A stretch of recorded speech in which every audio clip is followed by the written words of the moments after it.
سلام جوارا و هفته به برهم کنو لپیشبری ومه نها دو ادبیات کردی دا مخابن خالک هیا کو براستی ام خوینرین کردی گلکی جی عجزن او خالجی نویسکارن ما خوده جی رازیم ده چیروگ رومانم کو برهمین خوین امیجن ادبی دا هر تشتی yani jmera ved beşin. Yani karakterin nusa da aferinin mrov canat bir qaygel ve karaktere an nivskar bixwaye fikra xwan neri naxwatina zimin eskarim bejim de edebiyata meda minak nusa gelek zedane جبر ویجی براستی مروف پشتی دمه که عجز بش خواندن آوانه جبر که خواندنه که هم راحته و ام خوینر تکاره کی ناکن ایجاب برهمانان براستی جی بو پیش و چون ادبیات ایج بو ما خوینران ایج بو کو ام خو بکار بن پیش بخن نتشتکی باشه و برهم بچکی گرفت بن تبریه بن بچکی یعنی خوینر بکن ناوا متنه و ام به متنه کفن پرتوکا کو و هفته ده از پیش نیاز بکم جه ادبیات کردی برهم که چیروکان ji çîrokan pêkte bi navê Torosa Spî nivîskar Kovan Baqî ve şanxaneyê JJ çap bûye wek çîrokên bê nasname niha dunê bêjin yani temam te xweş kolê di vê pirtûkê de çi heye niha di vê pirtûkê de heft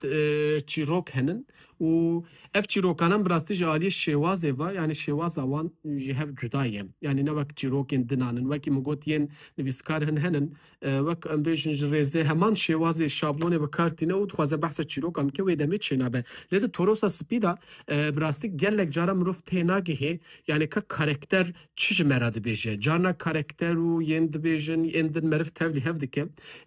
ji ber wê jî yani meriv mecbûr dimîne biçekî bi metnê re eleqedar dibe helbet dibe ku biçekî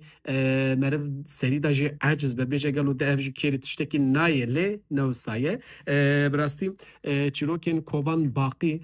gelekî zêde kêfa min pê re hat gelek gotinên ku ez dikarim bêjim net çend hebyanê hema belkî min binê pirtûkê hemî jî xêzkiriyanê hew xas ku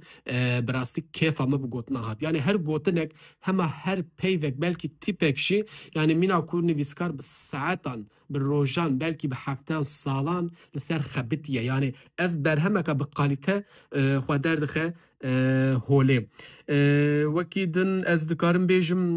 dîsa van çîrokan de îroniyek jî heye yani ne ew xas xurt be jî dîsa mirov dema ku dixwîne rastî îroniyan tê bi rastî wan îroniyan tê de ferq dike lê taybet çend gotinên di derekî de hene